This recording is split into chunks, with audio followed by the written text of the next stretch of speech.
Hi friends, my name is Millie and welcome back to my channel. Today I'm going to bring you a very big book haul.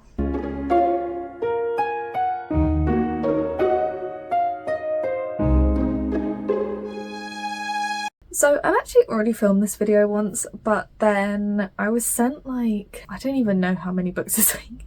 I was sent quite a few books this week and a lot of them were really highly anticipated releases for me, and I thought I really want to include these in my book haul because I know I'm not going to film another book haul for at least until Christmas or a couple of months afterwards, so I decided just to refilm it.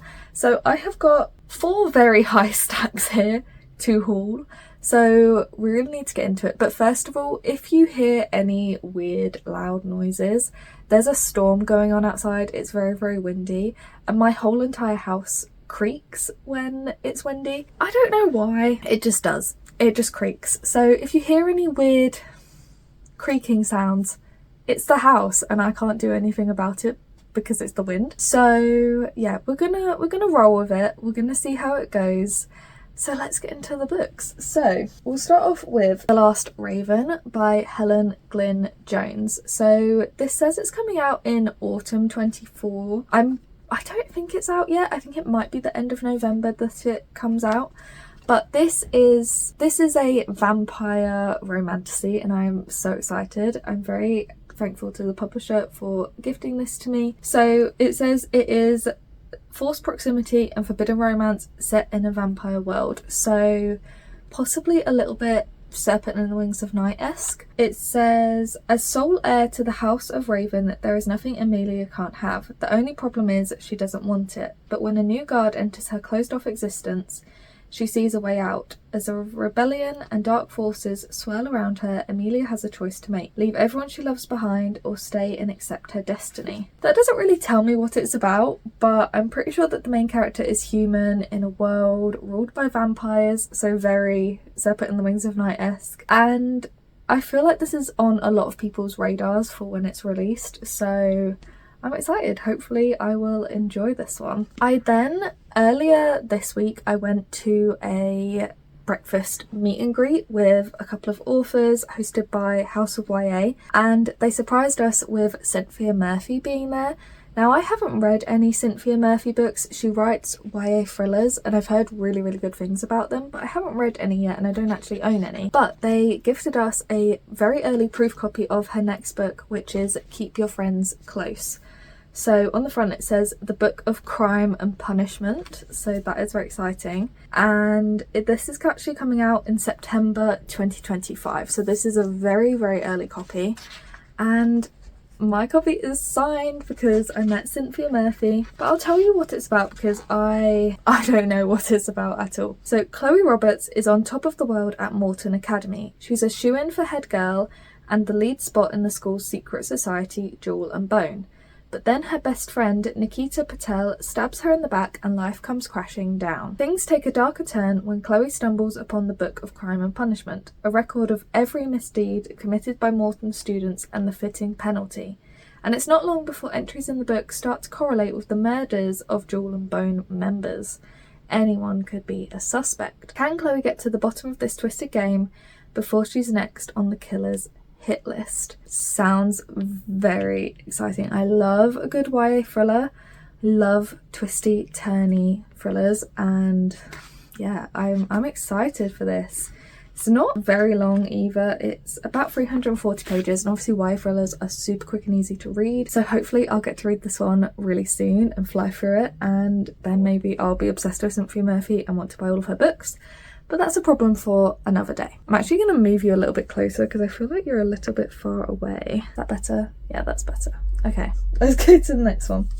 So the next one is actually one that was passed on to me from my mum because she read it. It is The Appeal by Janice Hallett.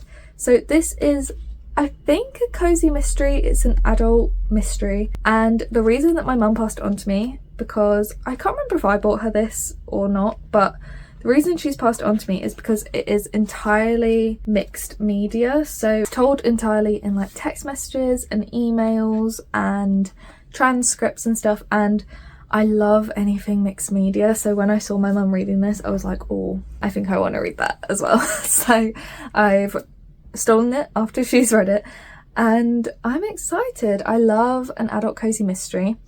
And this one, so Janice Hallett on the back is described as a modern Agatha Christie. And in this one, there is a mystery to solve. It starts with the arrival of 2 secretive newcomers and ends with a tragic death. 2 law students have been assigned to the case, and someone has already been sent to prison, but the lead investigator suspects that they're innocent. And there's a amateur dramatic society, a shady charity appeal. It sounds fun, and I feel like it's gonna be quick to read, and I'm excited. And there's also a Christmas novella that my mum's just finished reading that she said was really funny, so maybe I want to binge both of them straight away because it is obviously nearly Christmas. Just scary. The next one, also that I got from the House of YA meet and greet event, is Such Charming Liars. This is the latest book by Karen McManus. This is the gorgeous hardcover edition with amazing sprayed edges. I love the pink. I'm obsessed with the pink. And yeah, I've actually already read this one. I read this on NetGalley and my copy is signed.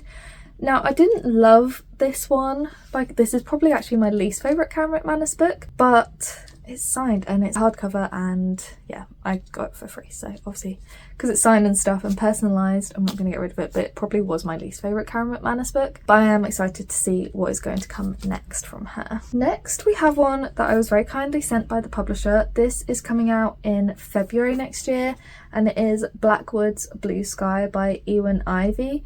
So this author is the author of The Snow Child, which I read last year, maybe, and absolutely loved. That was, I don't know what it's a retelling of technically, but it was about this couple who really struggled to have children. They lived in like the wilderness somewhere.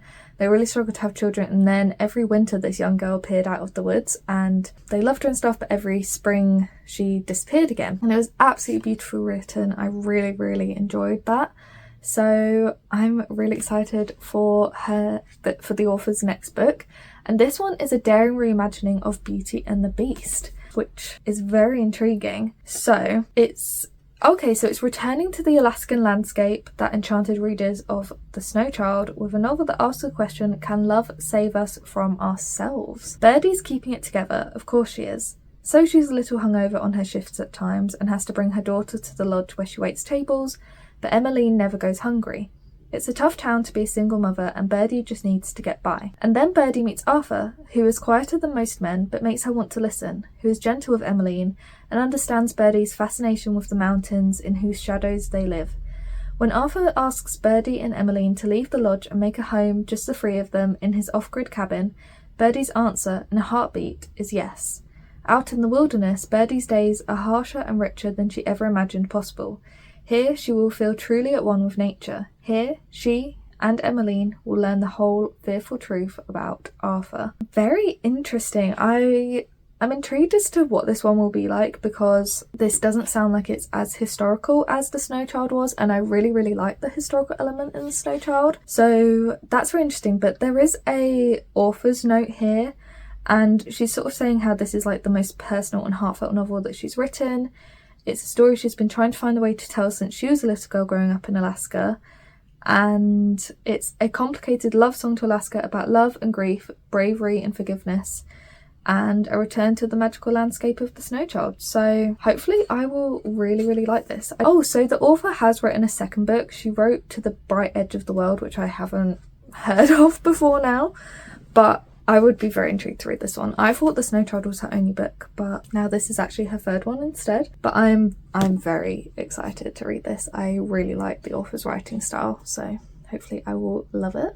And it'll be perfect for winter as well, because it's set in like that snowy Alaskan landscape too. Okay, then we have got the last book in one of my favourite series. It is Brothersong by TJ Klune. So I did buy this one myself. And yeah, this is the last book in the Green Creek series. And I am absolutely devastated that the series is over. I've read the first 3 and probably cried at all 3 of them, and I feel that this one I could definitely cry at again because TJ Klune does not hold any punches back in these books. They are absolutely devastating.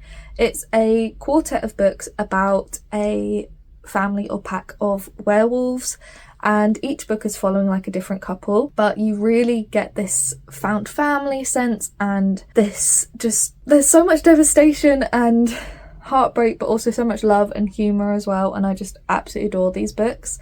And because this is the last one, I feel like nobody's safe. Probably some characters that you love are gonna die, and yeah, it does scare me to read this one, which is why I'm kind of putting it off a little bit, also because it is a chunker, but I'm really excited at the same time. So at some point I will read this and finish a series and be absolutely devastated that there are no more books in the Green Creek series to read, but I'm still really excited to return to this world and these characters at some point. Speaking of TJ Klune, and speaking of highly anticipated releases that I was sent early copies of, I have got The Bones Beneath My Skin by TJ Klune.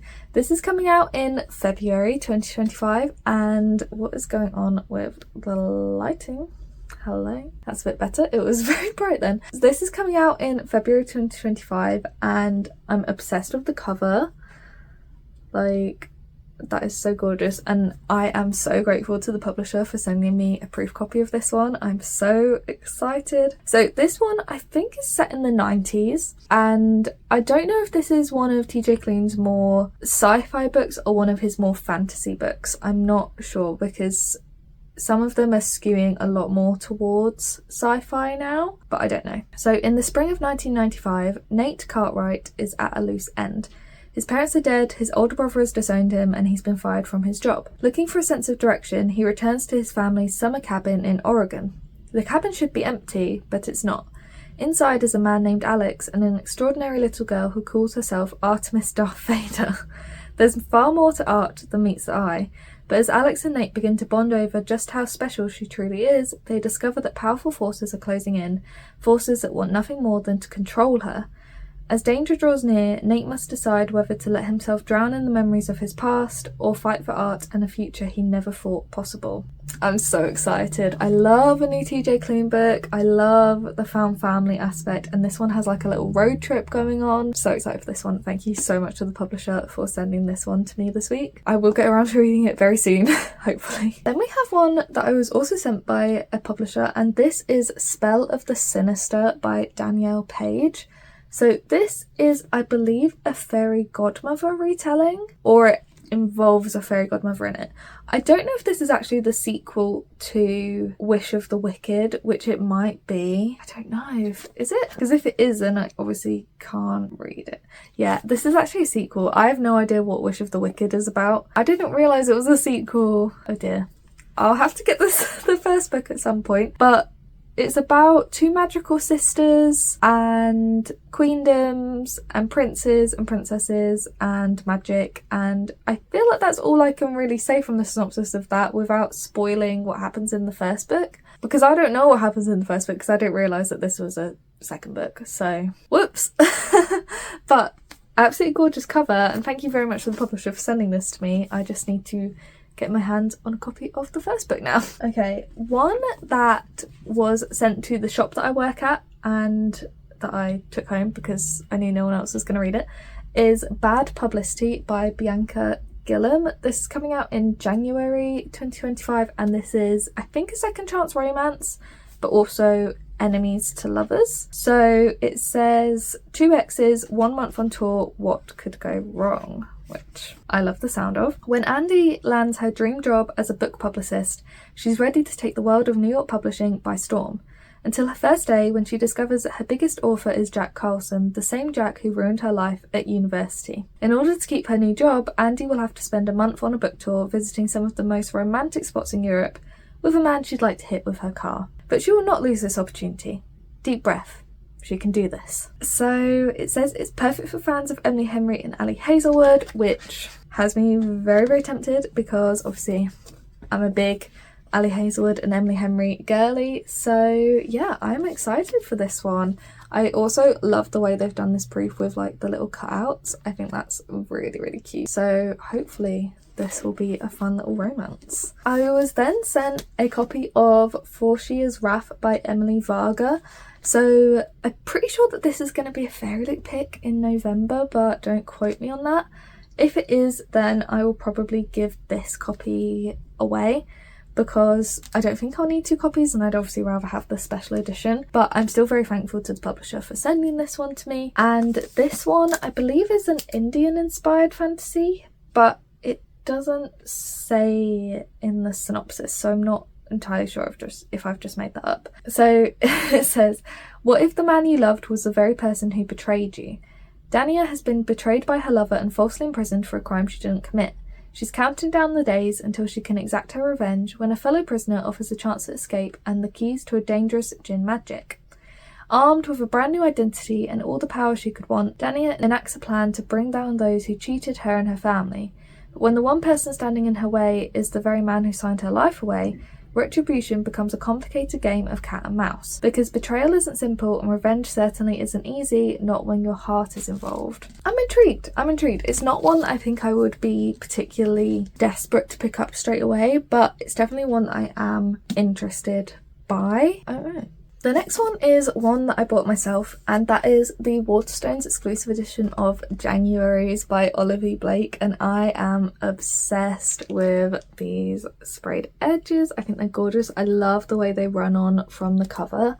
That's like one of my favourite things with sprayed edges. And I'm nervous about this one because this is a collection of short stories, but I love Olivia Blake and I feel like this will be a good wintry cozy read. But it is a collection of short stories, and I'm not really a short story kind of person. I really struggle to rate short stories and anthologies because I just don't feel like you ever get enough time to really be with the characters or in the world or anything. But it's Olivia Blake, so I'm obviously going to read it. In this one you have, in a land far, far away, a wish-granting spirit rapidly approaches burnout. Meanwhile, a banished fairy answers a Craigslist ad, a Victorian orphan navigates an occult situationship, and a multiverse assassin contemplates the one who got away. With both iconic fan favourite stories and entirely original pieces, Januaries features modified fairy tales, contemporary heists, absurdist poetry, and at least one set of actual wedding vows. Escape the slow trudge of mortality by diving into these enchanting new worlds. And it actually has gorgeous end papers, so I am hopeful with this one. Hopefully I will love it because it's Olivia Blake. I mean, she writes so gorgeously that hopefully I won't mind that they're short stories. The next one I bought when it first came out, and this is The Glass Girl by Kathleen Glasgow. So I'm kind of nervous for this one because I think I've read 2 Kathleen Glasgow's before. Is it How to Make Friends with the Dark I've read, but I have also read Girl in Pieces. And the reason I'm nervous about this one is because of Girl in Pieces. So Kathleen Glasgow writes these very heavy, intense YA contemporaries that deal with incredibly important topics but very heavy topics as well. So Girl in Pieces dealt with self-harm, and you have to be in a very mentally stable place to read Kathleen Glasgow's books, let's just say that. And this one I believe deals with alcoholism, so yeah, I'm gonna have to wait until I'm in a very mentally stable place to read this one. But it's about Bella, who finds that the only way to dull the pain of her life is with alcohol, and then one night when she wakes in the hospital with no memory of what's happened, it's time to face reality, and for that it means rehab and the bumpy road to recovery. I'm scared, but I know that this will be one of those books that your life is just completely different after you've read it. So hopefully when I read it, my life will be changed by it in a good way and not in a bad way, you know what I mean? And then this week I was also sent a copy of Modern Divination by Isabel Agajanian. I hope I'm saying that right. I'm really sorry if I'm not. This is a chunker, but I'm so excited to read this one. This is coming out in January and it is book 1 of a series. Oh, it's book 1 of a duology, and the duology is called the Spells for Life and Death duology. And it's following 23-year-old witch Aurelia Schwartz, who has always had to carefully balance her human life with her secret magical one. With a place at an elite Cambridge University college, she almost has everything she could possibly want within her grasp, just so long as she follows the rules. Make no promises, tell no one what you are, and never stayed the night. Except Aurelia's gift has begun to fade, where still someone is hunting witches and stealing their powers. Reluctantly, Aurelia needs the help of fellow witch and dreadfully arrogant classmate Theodore Ingram. Together, they seek refuge among his family in the remote corners of an already desolate town. But as she grows closer to Theodore, the power-hungry witch killer too draws near, and they threaten to destroy everything Aurelia holds dear. And it says it is A Discovery of Witches meets the Atlas 6, which is right up my street. So I'm very excited. This is an absolutely gorgeous cover, and it does have quotes on the front from two of my favourite authors, Alison Saft and Ava Reid. Ava Reid says it's the cosy contemporary fantasy of my dreams, and Alison Saft says it is utterly magical. So that's very high praise from some of my favourite authors. So I think I'm going to absolutely love this one, and I really hope I get around to reading it before it actually comes out. I'm so behind on all of my proofs, guys, but hopefully I will get around to reading that one before it comes out. Then I pre-ordered and then received Throne of Secrets by Kerry Maniscalco. This is the Waterstones exclusive edition with gorgeous blue sprayed edges. And this is the second book in the Princes of Sin series. So the first one was Throne of the Fallen, and it's like a spin-off series from the Kingdom of the Wicked trilogy. I read the first book of that one pretty recently, actually. Did I read it in October? I can't remember if I read it in October or this month. It might have been earlier this month. And I did enjoy it. It wasn't like the best book I've ever read, but I did enjoy it, and I'm really intrigued to see how this world plays out and as the books go on. So I can't remember what prince Throne of the Fallen is meant to be following, but this one is following the Prince of Gluttony. So these are adult romanticises and all very dark and set in hell and all of those kinds of things. And I'm intrigued. I am intrigued. We'll see.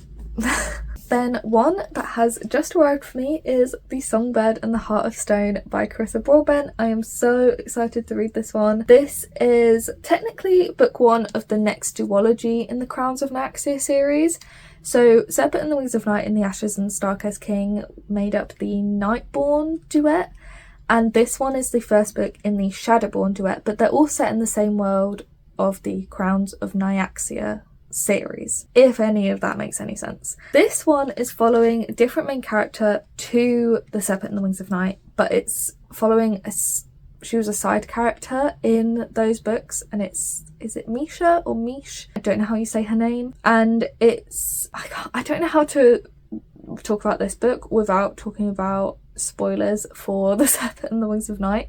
But in this world you have vampires and all these different like houses of vampires and stuff. So you have like House of Night, House of Shadow, House of Bloodborne or something. And yeah, I really liked Mish or Misha as a side character in the first duology, so hopefully I will love her in her own books. I'm very excited. I love Carissa Broadbent's writing. I really want to read her other series, the Daughter of No World series, I think it's called. I really want to read that series as well, and I'm so excited. I love this world and these books and her writing. Very hyped for this one. Then we have a bit different. We have a middle grade. This is Impossible Creatures by Catherine Rundell, and I picked this one up. It was the Waterstones Children's Book of the Month for September, I believe, in the paperback, but this was also actually the Waterstones Book of the Year last year, and I'm very excited to read this. So it's kind of giving me a bit like Nevermore vibes. I absolutely love the Nevermore series by Jessica Townsend. That's like one of my favourite series ever, and that's middle grade. And this one, it just looks so cute. I've heard really good things about Catherine Rundell's writing. There is, I think it's a normal boy called Christopher rescues a baby griffin from a hidden lake, and then he's taken to the archipelago, which is a secret unmapped cluster of islands where all the creatures of myth still live side by side with humans. And he also finds this girl called Mal who's on the run. And yeah, it just looks like it's going to be such a good series. I've heard really great things about this, and I love a good, well-written middle grade fantasy, so I'm very excited. This will actually be my first Catherine Rundell book as well, so yeah, hopefully I will love it. I then have another kind of Christmassy book. It is Hogfather by Terry Pratchett. So this is actually the first Terry Pratchett book that I own or will read, and I was really encouraged to buy this because of one of my colleagues, absolutely loves Terry Pratchett, and I have heard from him and from the internet that you can read the Terry Pratchett books in any order. So there's loads of books in the Discworld series, but apparently you can read them in any order, so I'm trusting that. We'll see if that's correct. In the start of this book it says, introducing Discworld. The Discworld series is a continuous history of a world not totally unlike our own, except that it is a flat disc carried on the backs of 4 elephants astride a giant turtle floating through space, and that it is peopled by, among others, wizards, dwarfs, policemen, thieves, beggars, vampires and witches. It does say that you can read them in any order. So technically Hogfather is book 20, but there's 41 books in the series with loads of other books about Discworld as well, like hundreds of books. So I'm gonna go with Hogfather and see where we go from there.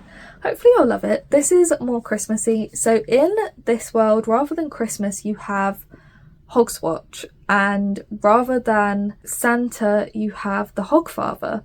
And so it's the night before Hogswatch. All through the house it was too quiet, so the jolly fat man, Hogfather, is missing, and instead Death is like taking upon himself the mantle of bringing Hogswatch to the world, because otherwise the kids might stop believing, and belief is really important in this world, particularly on the last night of the year when the time is turning. And if the real man in the red suit isn't found by morning, there won't be a morning ever again. It sounds really fun. I've been told very reliably that I will enjoy this, so hopefully I will. And I absolutely love this new cover that they've brought out for the 25th anniversary edition. First Terry Pratchett book, who knew? We then have a proof copy that I was sent very kindly by the publisher that's coming out in January. And this is The Legend of Menaka by Kritika H. Rao. And I believe this is another Indian-inspired fantasy. Oh, it's a spicy romantasy steeped in Indian mythology. Sounds very exciting. I love the sound of that. Across the realms, celestial dancers known as apsaras are revered for their beauty, allure and enchanting magic. But Menaka knows that that is not all they are. They are weapons, warriors, seducing their targets for Lord Indra, the King of Heaven, for his political gain. When a mortal's growing powers threaten Lord Indra's supremacy, Menaka seizes a rare opportunity and strikes a deal. If she can seduce this dangerous man, Indra will grant her what she most desires, her freedom. But upon meeting the mortal Kaushika, Menaka finds herself captivated, despite his power threatening to destroy everything she's ever known. Can she overthrow the man who is, little by little, stealing her heart, or is he seducing her instead, and to what end? As war looms in the skies, Menaka must choose between her duty to protect her home and the man who is showing her what love can truly mean. Oh, that sounds so good. I love the sound of that. And it is a beautifully floppy proof as well. I love a floppy proof. So I'm very, very excited to read that one. I think that will probably like absolutely blow up everywhere when it comes out, because that sounds so good. We then have another proof copy I was sent, which is The Baby Dragon Cafe by Amna Qureshi, and this is also coming out in January. It's a cozy fantasy and I'm so excited. Look at the little dragon. Oh, it's so cute. I'm obsessed. I love a dragon book. So this one is about a baby dragon cafe. So the owner of the Baby Dragon Cafe wasn't expecting it to be so difficult to keep the fires burning. Young dragons are not the best magical animals to keep in a cafe, and replacing all that burnt furniture is costing her more than she can afford from selling dragon roasted coffee. Aidan is the local gardener and local heartthrob, more interested in his plants than actually spending time with his disobedient baby dragon. When Aidan walks into Saphira's cafe, he has a genius idea. He'll ask Saphira to train his baby dragon, and he'll pay her enough to keep the cafe afloat. Saphira's happy-go-lucky attitude doesn't seem to do anything but irritate the grumpy but gorgeous Aidan, except that everywhere she goes, she finds him there. But can this dragon cafe owner turn her fortunes around and maybe find love along the way? That sounds so cute, and I know there's going to be quite a few books in this series as well. I've seen listed on the Waterstones website like the Baby Dragon Bakery, and another one as well, like the Baby Dragon Bookshop maybe. And I'm here for all of them. Give me all the Baby Dragon books. Like, I am so here for this. I then have a book which I think is going to put me on people's rob lists, so because it is The Rebel Witch by Kristen Cicerelli. This is coming out in February next year, and this is the sequel to The Crimson Moth. So The Crimson Moth is a YA fantasy that is about a witch and a witch hunter, and it's a bit of a romance going on, and it is so good. I gave it 4.5 stars, I believe, but I feel like I'm going to love the sequel even more. And I know this is on so many people's most anticipated releases of next year lists, and I'm really excited for this one. It's following Rowan and Gideon once again. It's a forbidden love story, and I'm so excited. The last book ended on such a cliffhanger as well, so I'm nervous, but I'm so excited for this one. I actually can't believe I have it like in my hands, like before it's released. Like that's crazy. I then have another kind of Christmassy book. Clearly I'm in the mood for Christmassy books. I'm ready for the season.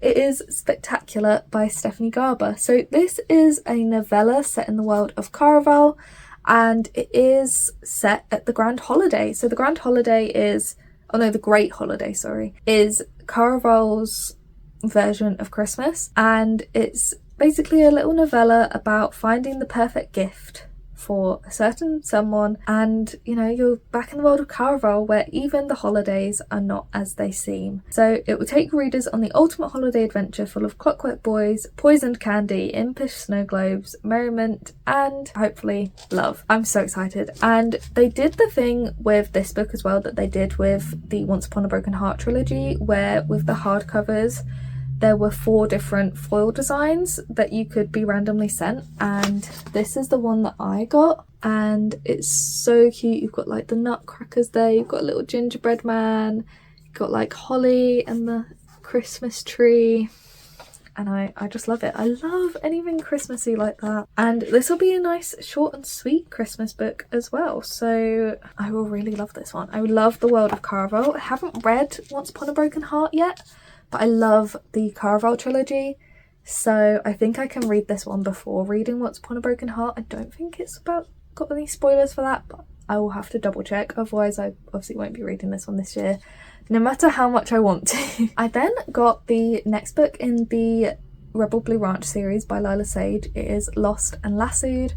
I absolutely love this series. So I read Done and Dusted and Swift and Saddled in a 24-hour readathon. I read them back to back because I was obsessed after reading Done and Dusted, but Swift and Saddled is my favourite of the 2 that I've read.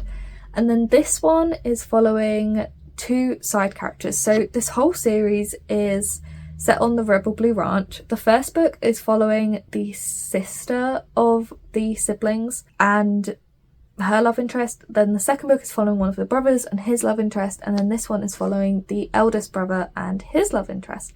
And this one is enemies to lovers, and we've been knowing since the first book that these 2 are going to get their own book at some point, and I am so excited to see their story. And yeah, this one it's enemies to lovers, but it's also like his little sister's best friend. So for her it would be her best friend's brother. I'm so excited. I also love the covers of this series. I love this art style. I think it's absolutely gorgeous. I just feel like this is going to be such a binge book. Like, I'm just going to read this in one sitting. I know. I love Lila Sage. I need like 10 billion more books from Lila Sage at this point. I was then sent a proof of The Starlight Heir by Emily Howard. This is coming out in January and I'm obsessed. This is a romantasy, I believe, and I feel like this is on so many people's most anticipated releases list as well. Oh, okay, this sounds quite complicated, so I'm going to read you out the synopsis because I don't actually understand what's going on. When the royal invitation arrives at Soraya's forge, she believes it's a joke. Nobles might seek her skills as a bladesmith, one of few who can imbue her work with precious jadoo, the last source of magic in the realm, but she also has no qualifications as a potential bride for the crown prince. Still, the invitation is a chance at adventure and the means to finally visit the capital her late mother loved. But what awaits her in Caldari is nothing she could have imagined. It's not the crown prince, but his impossibly handsome, illegitimate half-brother Roshan, who draws her interest and her ire. The invitation isn't a quest to find a suitable bride, it's a veiled hunt for the Starkeeper, a girl rumoured to hold the magic of the stars in her blood. and across the city unrest is brewing between the noble houses and the rebel militia. When the rebels carry out a brutal strike, Soraya and Roshan find themselves on the run, trying to deny their simmering attraction and the knowledge that Soraya herself might be the Starkeeper. But Roshan is guarding secrets of his own, and with no control over the power stirring within her, Soraya has drawn the attention of a dark god, an immortal whose interest might be the biggest threat of all. To save the realm from eternal darkness, she'll have to choose between the truth and the lie, stand and fight, or kneel and die. Sounds very intriguing. Hopefully I will love that one. I feel like I will. I then have a proof copy of a book that I know is out by now, because I've seen it in the store in the finished copies.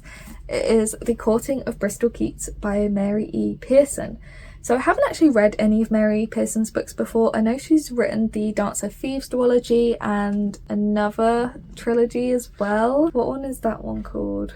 Oh, The Remnant Chronicles. So you've got The Kiss of Deception, Heart of Betrayal, Beauty of Darkness. I haven't read any of those, but I do own the Dance of Thieves duology and I'm very, very intrigued by her books. Now, I am really excited for this one. It's fairy romance. I believe it is her first adult book as well, but I saw that Carrie Can Read on BookTube didn't really like this one, and I'm so nervous because I know I really trust Carrie Can Read's opinions on books, so we'll see. So this one: after losing both their parents, Bristol Keats and her sisters struggle to stay afloat in their small, quiet town of Bowskeep. When Bristol begins to receive letters from an aunt she's never heard of, who promises she can help, she discovers that everything she thought she knew about her family is a lie. Even her father might still be alive, kidnapped by terrifying creatures to a whole other realm, the one he is from. Desperate to save her father, Bristol journeys to a land of gods, fae and monsters. There she makes a deadly bargain with the fae leader Tygan, but what she doesn't know is that he's the one who drove her parents to live a life on the run, and he is just as determined as she is to find her father dead or alive. I love the sound of that. So hopefully I will love this one, and it is also a chunky one. Like, this is, I mean, the page count doesn't seem that high. It's just over 500 pages, which is pretty high. But I guess because it is such a large format paperback, it seems like such a chunky book. But it is floppy as well, which, as I've said, I love a floppy proof. So hopefully I'll love this. I really, really want to, because I really want to love Mary Pearson's books and I don't want to be put off if I don't enjoy this one. So hopefully I will enjoy it. I then have The Rose Bargain by Sasha Payton Smith. So it's a very shiny proof. This is the back, and then on the front it looks like that. It's so shiny. I'm obsessed with how shiny it is. I really know all that much about this one, but where is the synopsis? This is Regency era fantasy. I love anything set in the Regency era, especially fantasy books. So we're in 1848 England. Every citizen of England is granted one bargain from their immortal Fey Queen. The greater the ask, the greater the cost. High society girls are expected to bargain for qualities that will win them suitors. A rare talent for piano in exchange for one's happiest childhood memory. A perfect smile for one's ability to taste. But Ivy Benton's debut season arrives with a shocking twist. A competition to secure the heart of the Queen's Fey son, Prince Bram. A prize that could save Ivy's family from ruin and free her sister from the bargain that destroyed her. Ivy enters the competition aided by Bram's brother, Prince Emmett, who is seeking revenge of his own. Increasingly torn between the two princes, Ivy soon realises that every glittering Fey deal has a rotting heart, and at the centre of this contest is a dark plot that could destroy everything. Sounds so good. I feel like so many people are anticipating this one for next year. Comes out in February. I love a Regency era fantasy. I hope this is going to be top tier. I then have a book that I know is out because absolutely everybody is talking about it, and I was not really, it wasn't really on my radar, but because absolutely everyone was talking about it, I just could not avoid hearing stuff about this and hearing how good it was. And I noticed that we had a proof of it just sitting on like the unwanted proof pile at work. So I was like, you know what, I'm going to take it and at some point in my life read it. It is The God of the Woods by Liz Moore. So this is a very cool proof copy. On the front it says, "Some say it was tragic what happened to the Van Laars." And on the back it says, some say they deserved everything they got. I'm pretty sure that this is classed as an adult thriller, but from what I've heard, it doesn't really sound that thriller-esque to me. It sounds a lot more like an adult contemporary with a bit of a thriller element to it, which is far more up my street. So it's about the Van Laar's family. It says, some said it was tragic what happened to the Van Laars, some said the Van Laars deserved it, that they never even thanked the searchers who stayed out for 5 nights in the freezing forest trying to help find their missing son. Some said there was a reason it took the family so long to call for help, that they knew what happened to the boy. Now, 15 years later, the daughter the family had in their grief has gone missing in the same wilderness as her brother. Some say the 2 disappearances aren't connected, some say they are. And it's set in the brutal but beautiful Adirondack Mountains. The God of the Woods is a masterful exploration of the joy and sorrow of families in all their complexity. That sounds so good. It doesn't really sound thriller to me, which means I will be much more likely to pick it up. It sounds definitely more contemporary, but just with like a bit of a thriller element in the fact that these kids are going missing. But I love the sound of that, and just everyone who's read it has absolutely loved it, it seems like. I don't think I've heard one bad review of it so far, so hopefully I will feel the same whenever I get around to reading it. I then have another book that I do think is also going to put me on people's rob lists. It is an incredibly shiny, you can see it shining there off my face, an incredibly shiny edition of Quicksilver by Callie Hart. It's so shiny that you can see me reflected in it, which is strange. This has absolutely taken the world by storm. So this is a romantasy that was originally either indie published or self-published, but has now been picked up for traditional publishing by Hodderscape. So excited for this one. I also love that this proof is discreet, because the original cover and the cover it's coming out with are not discreet at all. You could very easily tell what kind of book this is, so I love that this one is nice and discreet. And yeah, this one is a romantasy that everyone is talking about at the minute. So 24-year-old Cyrus Fane is good at keeping secrets. No one knows about the strange powers she possesses, or the fact that she has been picking pockets and stealing from the Undying Queen's reservoirs for as long as she can remember. But a secret is like a knot. Sooner or later, it is bound to come undone. When Cyrus comes face to face with death himself, she inadvertently reopens a gateway between realms and is transported to a land of ice and snow. The Fae have always been the stuff of myth, of legend, of nightmares. But it turns out they're real, and Cyrus has landed herself right in the middle of a centuries-long conflict that might just get her killed. The first of her kind to tread the frozen mountains of Ivelia in over 1,000 years, Cyrus mistakenly binds herself to Kingfisher, a handsome Fae warrior who has secrets and nefarious agendas of his own. He will use her alchemist's magic to protect his people, no matter what it costs him or her.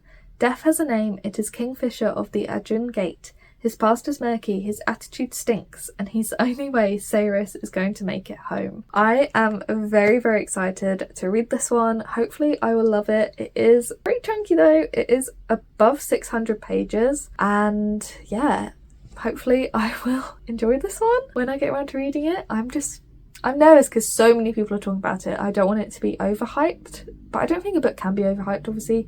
It's just whether I will get the hype.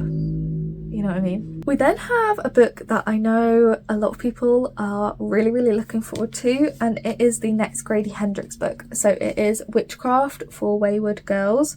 So Grady Hendrix is the author of a lot of very popular horror books, but the only one that I've read is The Final Girl Support Group, which was like a spoof on sort of the classic horror movies like Nightmare on Elm Street, and I don't know what the other ones are called. So this one is about I think it's like a home for girls, and it's about like girls who they're young, they're teenagers, but they're pregnant out of wedlock. I'm not sure what time period this is set in. It must be sometime in the 1900s, maybe? I don't know. On the back, it doesn't really give much of a synopsis, but it just says, "Sit, listen. I need you to understand what they did to us when we were girls.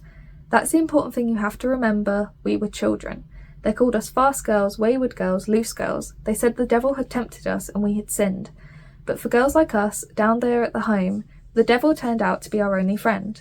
And even today, I don't regret a thing the devil made us do." I love Grady Hendrix's writing in The Final Girl Support Group, but it was kind of like one of the very first horror books that I'd read, so I wasn't like that taken with it. And also I hadn't watched any of the films because I'm an absolute scaredy cat. I don't watch horror movies at all, so I hadn't watched any of the films that was based off of, so I couldn't really relate to it in that kind of sense and like understand the references and stuff. But I feel like I will love this one a lot more because it's not based off of anything like that.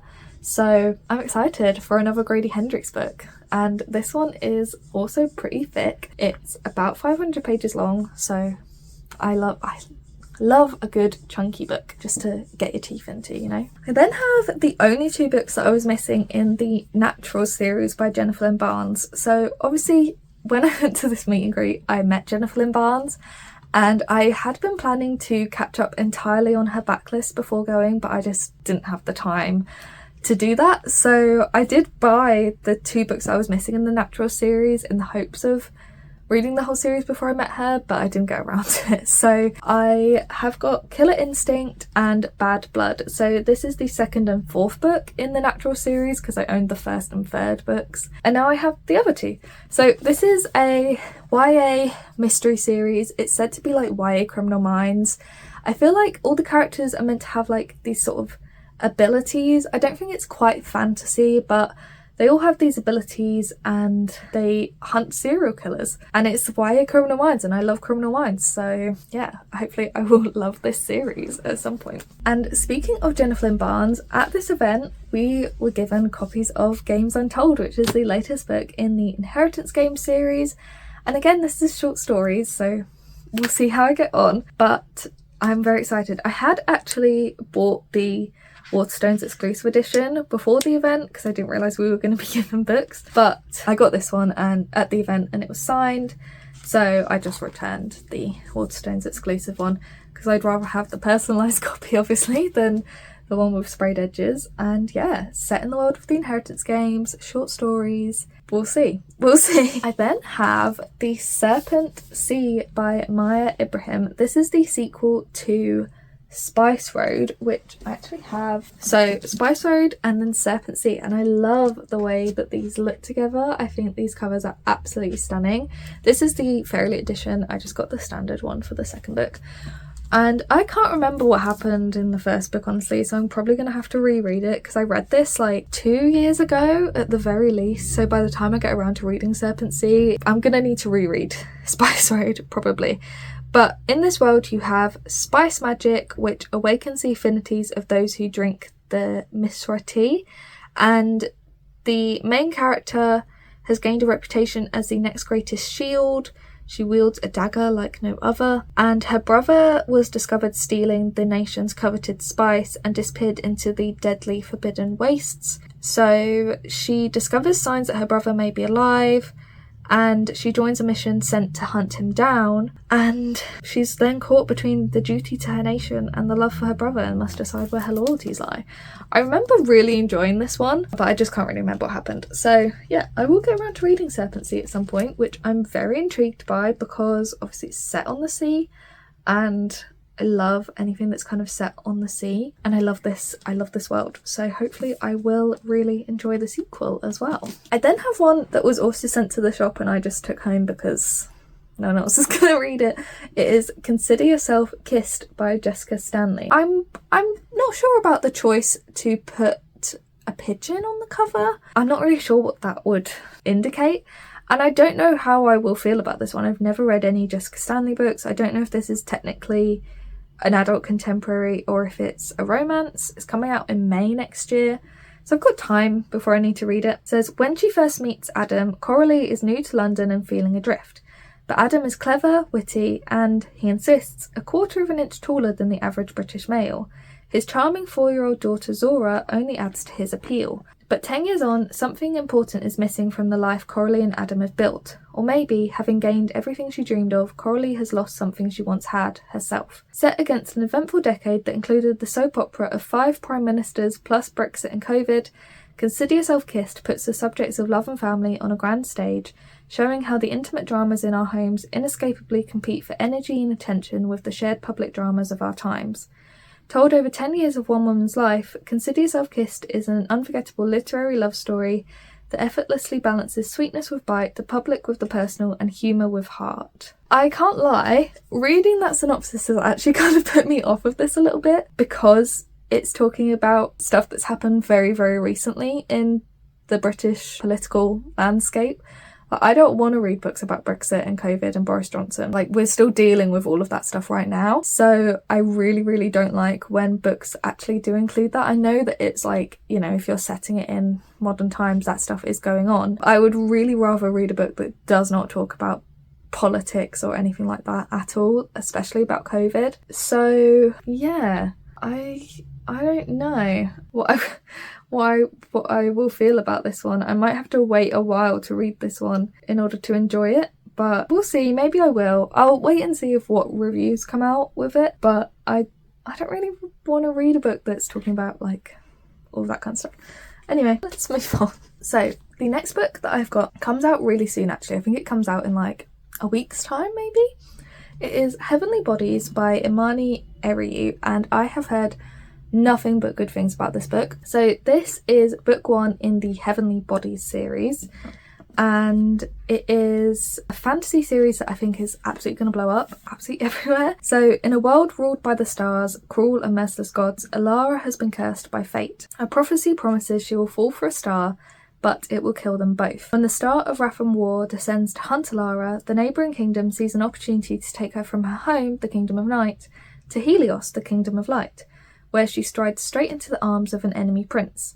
There, Lara is forced to either let Prince Lorenzo train her into a weapon worthy of battling against the tyrannical reign of the stars, or to accept her fate. But there are shadows even within the Kingdom of Light, and they threaten to reveal the darkness in Lorenzo's past, and the ancient magic that slumbers in Alara's veins, and, with it all, the undeniable star-crossed pull between them. I'm very excited for this one. It's meant to be so beautifully written, just an amazing love story, and I love this quote on the front that says, "I would turn the world to darkness for you." So I'm very excited to read this one. I really need to pick this one up soon. It's just so hard to get around to all the books. Speaking of, one that has already come out since I got the proof of it, because it came out in October, is Nettle by Bex Hogan. So this is really cute and short, and I love the sound of it. It is Hans Christian Andersen's The Wild Swans meets A Midsummer Night's Dream. It's a gorgeous dark fantasy about a girl who's trapped in a fairy kingdom of glittering beauty and untold cruelty. I'm very, very intrigued by. The thing that does put me off a little bit is it says it's perfect for fans of Holly Black, and I'm not a fan of Holly Black, but I still obviously will read this one. So it says, once there was a girl called Nettle. She was all things wild with a sting to boot. At night she dreamed of silver bells singing her name. Once there was a girl called Nettle. She was all things prickly and untamed. Voices whispered to her from the darkness. Once there was a girl called Nettle. She was all things dangerous and laced with magic. The fairies stole her away to their world. Once there was a girl called Nettle, and that girl was me. So very intriguing. This is a very, very short book. It's about 250 pages long, so hopefully I'll get to this one soon. And I love the cover of this one. Like, I just think that is so beautiful. I then have one that I received just the other day and was a big reason why I wanted to refilm the book haul. It is Don't Let the Forest In by C.G. Drews. Now I am so excited for this one. I've followed C.G. Drews on Bookstagram since I very first started. I absolutely love them. So this is coming out in January. This is what like the actual cover looks like. This is the artwork that's on the actual cover, but I just think this looks so gorgeous. So this is Wilder Girls meets a deadly education in this queer dark academia about twisted fairy tales come to life. On the first day back at boarding school, Andrew can't wait to find refuge in the twisted fairy tales that he writes for Thomas, the boy with hair like autumn leaves. But Thomas's parents have vanished and he has blood on his sleeve. Stranger still, Thomas won't talk to Andrew even though he's always loved sketching the monstrous creatures from Andrew's stories. Desperate to discover the truth, Andrew follows Thomas into the forest and catches him fighting a nightmarish monster his drawings have come to life. To ensure no one else dies, the boys must battle the creatures every night. But as their obsession with each other grows stronger, so do the monsters, and Andrew fears the only way to stop them might be to destroy their creator. Oh, that sounds so good. I love the sound of that. I don't know if it's technically YA or adult, but I'm really, really excited for this one, and I'm so excited for C.G. Drews to have this book out. I've been literally following them since they first announced they were writing this book, so this is like a full circle moment. Then have the final book in the Glimmer Falls series, which is A Werewolf's Guide to Seducing a Vampire by Sarah Hawley. So I absolutely love this series. It starts off with A Witch's Guide to Fate Dating a Demon, and then it's A Demon's Guide to Wooing a Witch. I can never remember what they're called. This one's the third book and hopefully not the last. I'm really scared this is going to be the last book in the series, but I want the series to just go on forever. I love this series, and this is basically a cozy fantasy romance series. So you're set in a world where you've got witches and werewolves and demons and pixies and all of that all living in the same world.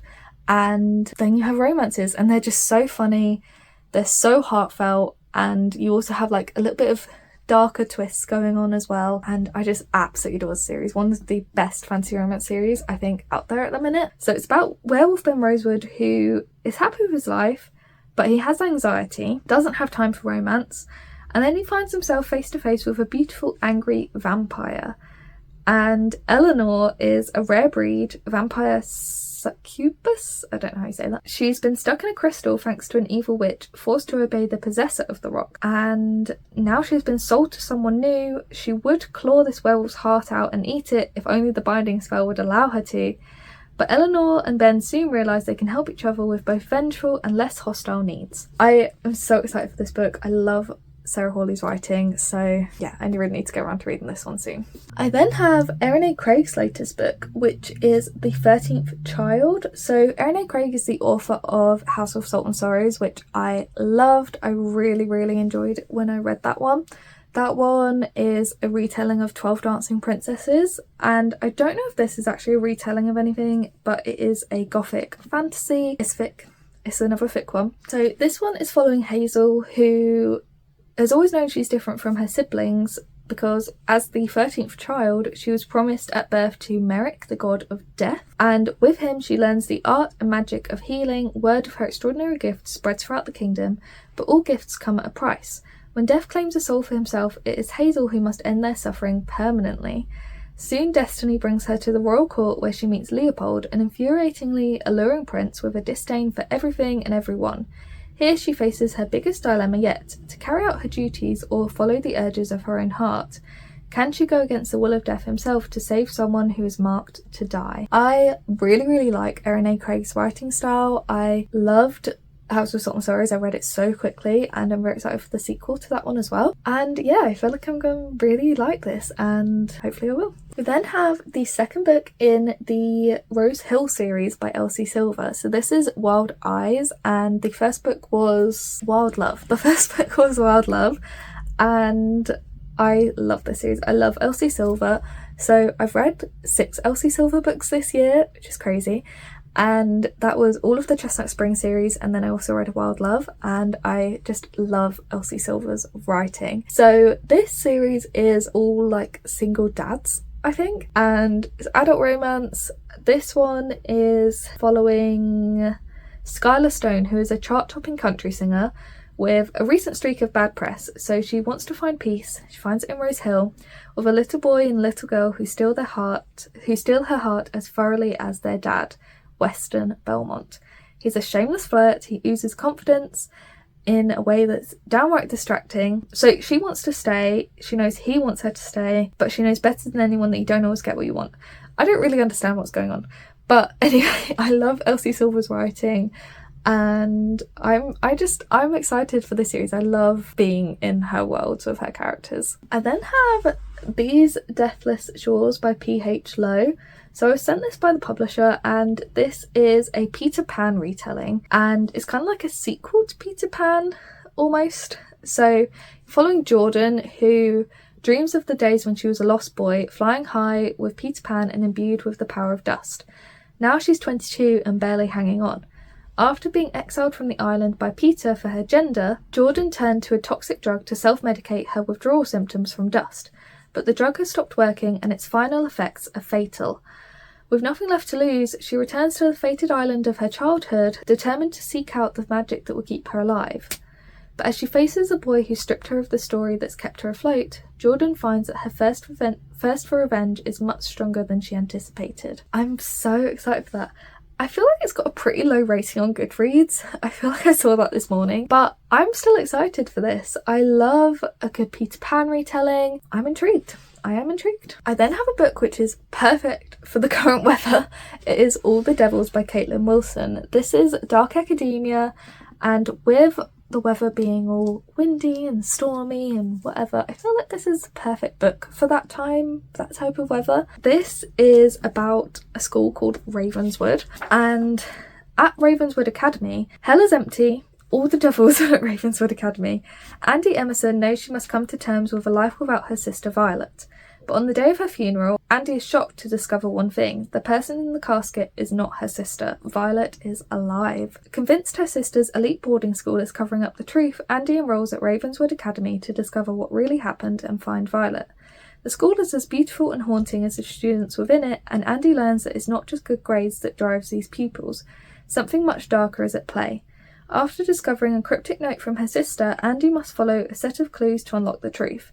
This will bring her into contact with secret societies, ancient magic, demons and monsters, and a charming senior named Jahan who has his own reasons for finding out what happened to Violet Emerson. I'm obsessed with the cover of this one.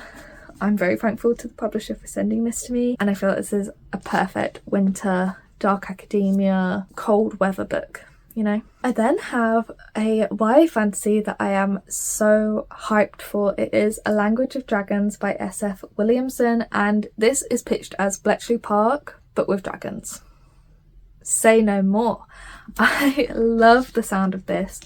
So, set in London 1923, dragons soar through the skies and protests erupt on the streets, but Vivian Featherswallow, great name, isn't worried. She's going to follow the rules and get an internship studying dragon languages. By midnight, Viv has started a civil war. With her parents arrested and her little sister missing, all the safety Viv has worked for is collapsing around her. So when a lifeline is offered in the form of a mysterious job, she grabs it. Arriving at Bletchley Park, Viv discovers that she has been recruited to uncover the secrets of a hidden dragon language. If she succeeds, she and her family can all go home again. If she doesn't, they'll all die. But the more Viv learns, the more she realises that the bubble she's grown up in isn't as safe as she thought, and eventually she must decide what war is she really fighting. I feel like this is going to be absolutely everywhere when it comes out in January, and I really want to read it before it comes out so that I can hype it up. I then have a very, very, very, very, very, very, very exciting proof, and I got this not yesterday but the day before, and that was when I was like, I need to refilm the book haul just to include this one. This is coming out in February. I feel like this is on so many people's most anticipated release list. It is Deep End by Ali Hazelwood. I have got a proof of an Ali Hazelwood book. Like, it's literally giving me chills that I've got a proof of this. Like, this is crazy. It is a gorgeous proof with like one of those cut out things. And this is basically a sports romance. It's Ali Hazelwood's first ever sports romance, so she's going away from the STEM romance formula that she has. It's about a competitive diver and an ace swimmer who jump into forbidden waters in a steamy college romance. So Scarlett Vandermeer is swimming upstream. A junior at Stanford and a student athlete who specialises in platform diving, Scarlett prefers to keep her head down, concentrating on getting into med school and on recovering from the injury that almost ended her career. She's no time for relationships, at least that's what she tells herself. Swim captain, world champion, all-around aquatics golden boy Lucas Blomqvist thrives on discipline. It's how he wins gold medals and breaks records, complete focus with every stroke. On the surface, Lucas and Scarlett have nothing in common, until a well-guarded secret slips out and everything changes. So they start an arrangement. As the pressure leading to the Olympics heats up, so does their relationship. It was supposed to be just a temporary fling, but when staying away from Lucas becomes impossible, Scarlett realises that her heart might be treading into dangerous water. Oh, I am so excited for this one. I love Ali Hazelwood so much. She is one of my romance girlies, one of my romance authors. I am so ready for the next Ali Hazelwood book, and I'm so in shock, in awe that I have a proof copy of one. Like, how do I have a proof copy of an Ali Hazelwood book? Like, I've got imposter syndrome over this. This is crazy. Speaking of having imposter syndrome over having a proof copy of a book, I've got a proof copy of the next Ava Reid book, Fable for the End of the World. I love Ava Reid. I know I barely go a video without talking about my love for Ava Reid and my love for A Study in Drowning in particular, but we're back with another video talking about that, because this one's come out in March and I actually won this at Bookfest in August, and I'm so excited for this one. This is a standalone dystopian romance, and it's pitched as like The Hunger Games meets The Last of Us, which, say no more. I'm obsessed already. And yeah, there's like an assassin, there is an assassination spectacle, there's like a bloodbath. It's also sapphic as well, and I know I'm gonna love this one, so someone yell at me to read it, please. Okay. I also have a proof copy of Immortal by Sue Lynn Tan. This has also given me imposter syndrome that I have this. This is a standalone romantasy set in the world of Daughter of the Moon Goddess, and you've got a deadly betrayal, a dangerous alliance, a fight for survival, you've got the god of war and dark forces, and yeah, it's set in the same world as those Tales of the Celestial Kingdom. I'm so excited. Like, I know so many people are desperate to read this one, and so am I, and I really need to read it before it comes out in January. I then have a book which has just come out. It is Blood of Hercules by Jasmine Mass, and I'm so annoyed that I didn't get around to reading this before it came out. I'm so sorry to the publisher for sending this to me and me not reading it before it came out. This is basically, I think, gonna be absolutely everywhere. I feel like this is definitely one that's destined to blow up online. In this one, you have enemies to lovers, Greek mythology, why choose, morally grey love interests, and you're following Alexis, who has been admitted to the Spartan War Academy, and she'll have to claim her birthright, which is immortality. But immortality is a privilege, one earned in the crucible of the academy, where the heroes are villains and classrooms are battlegrounds. So she's being honed by her professors, which are Achilles and Patro, and there's monsters. Sounds amazing. Yeah, I'm here for this. Then have another Christmassy book, and it is The Wedding Witch by Erin Sterling. So this is the last book in, I don't know what the series is called, but the first book was the X-Hex, and then it was the Kiss Curse, and then you have The Wedding Witch. And this is like Halloween plus Christmas. So you have a haunted house, a Yuletide wedding at a grand Welsh countryside estate, and then you have also time travel. So the two characters are transported back to 1958 Yuletide celebrations. They must work together to get back to the present, but they must also reckon with the origins of this house's haunting, and somewhere between the mistletoe and the bonfire they might be falling in love. And I'm so here for this. I love this series. Really, really cute, fluffy, Halloweeny witchy romances, and this is like a Christmassy one, so yay. So then the next one that I've got is The Raven Scholar by Antonia Hodgson. So this one is coming out in April, and again, I feel like a really highly anticipated release for a lot of people. This one is very floppy, absolutely massive, like that's like the size of my head. This is nearly 700 pages long, just so you're aware. This is also actually a numbered proof, which I am so excited. I have got copy 97 out of 150. There's only 150 copies of this proof in the world, guys, and I have one of them. That's crazy. So, after 24 years on the throne, it is time for Bersin the Brusque, the Emperor of Oran, to bring his reign to an end. In the dizzying heat of midsummer, 7 contenders will compete to replace him. Trained at rival monasteries, each contender is inspired by a sacred animal: fox, raven, tiger, ox, bear, monkey and hound. An 8th, the dragon proxy, will be revealed only once the trials have begun. 8 exceptional warriors, thinkers, strategists, the best of the best. Then, one of them is murdered. It falls to the brilliant but idiosyncratic Nima Kra to investigate, but as she hunts for a killer, darker forces are gathering. If Nima succeeds, she could win the throne, whether she wants it or not. But if she fails, she will sentence herself to death and set in motion a sequence of events that could doom the Empire. I'm really excited. It says it's thrilling, romantic, often tragic, and always funny. I'm here for this. Sounds great. One book I'm really, really nervous to read. Like, I'm so nervous to read this one because I loved the first book in this duology, and a sequel probably wasn't necessary, but I heard so many people talking about how absolutely devastating it is, and After the joy that the first book brought me, I don't want to be devastated by a second book. It is Nothing Like the Movies by Lynn Painter. So this is the sequel to Better Than the Movies, and the first book was so joyful and so romantic, and this one like is a second chance romance. So yeah, I'm not going to say much more than that, but I'm nervous to read this one. I then got 3 of the books in the Love Light Farm series, so I'm only going to read the first one because I don't want to hold all 3 of them up. But I got Love Light Farms, Mixed Signals and Business Casual, and I'm just looking for In the Weeds. Whenever I go into a bookshop I look for it and I can't find it anywhere in any bookshop that I go into. I know I could just order it, but it's like the fun of finding it, isn't it? So yeah, the first one is a Christmas romance, so I'm hopefully going to get to read it around this year. It's about a Christmas tree farm owner, and apparently this series is just absolutely fantastic. So many people love it, and hopefully I will as well. Then have The Bridge Kingdom by Daniel L. Jensen. So this is the first book in a series of 4, I believe.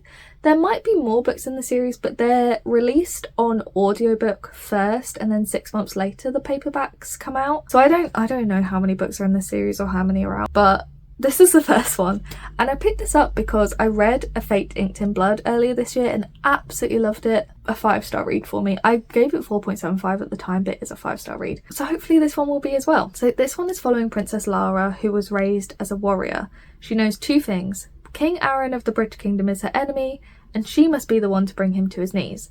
The Bridge Kingdom is the only route for a storm-ravaged world, and it uses its power to deprive its enemies, including Lara's homeland. When she's sent to be King Aaron's bride, Lara will do whatever it takes to bring down the kingdom's defences, even if it means seducing her new husband. Yet, as she learns more about the war to possess the bridge, Lara's feelings for Aaron transform from hostility to passion, and she faces a terrible dilemma: which kingdom to save and which to destroy. I'm so here for this. I'm ready. Then have the final book in the Final Strife trilogy. So this is The Ending Fire, and this is one of the best adult fantasy series I think that is being released at the minute. It's by Sarah El-Arifi. Final Strife was amazing, and then you had The Battle Drum, which was one of the best fantasy sequels that I think I've ever read.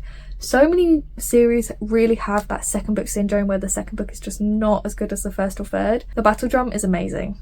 No sign of second book syndrome there. So I am very excited to read The Ending Fire, but I'm scared. I don't want to leave this series. I love it. So this is set in a world where the colour of your blood determines like your place in society, and however many years ago some children were swapped in order to eventually bring down the society, and it's just amazing. Read it. Please read it. It's so good. I want so many more books in this series, but I know this is the final one and I'm nervous. Okay, and the final book that I've got for you is one that I am so excited to read, and again, can't believe I own this proof copy, and one that I think people will put me on their rob list for. It is Our Infinite Fates by Laura Stevens. So this is coming out in February, and this is actually based off of Taylor Swift's song Exile, which is one of my favourite songs ever, so that's very exciting. And it is I think it's YA, it's a fantasy romance where it's like across lifetimes. So on the front it says they've loved each other in 1,000 lifetimes, they've killed each other in every one. So you have Evelyn, or Branwen Blythe, can remember all her past lives. She can also remember that in every single one she's been murdered before her 18th birthday. The problem is that she's quite fond of the one she's in now, and more importantly, her sister needs her bone marrow to stay alive. So now she has to 1. Find the centuries-old enemy who hunts her through each life and destroy them forever. 2. Figure out exactly why she's being hunted in the first place. 3. Try quite hard not to fall in love with them again. I've heard such great things about this book, and I feel like it is definitely so many people's most anticipated release of next year. I'm so excited for this one. So even in like the prologue, it starts off like several hundred years ago. I love anything that spans lifetimes. I think that's such a cool concept. So I'm really, really excited to read this. I think it's absolutely stunning as well, this proof copy. and it's floppy, yay.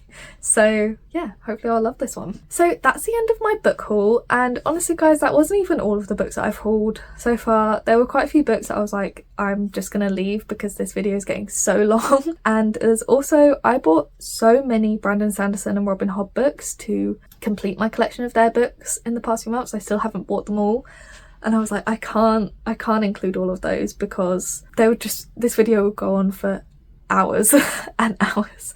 So I have got even more books than this amount in recent months, but I'm gonna end the book haul here because my voice hurts. So yeah, that was the end of my book haul. Please let me know which of these books you've read and would recommend, or which ones you are excited to read, or any of the proof copies I got on your most anticipated releases for next year. And I hope you have a wonderful rest of your day.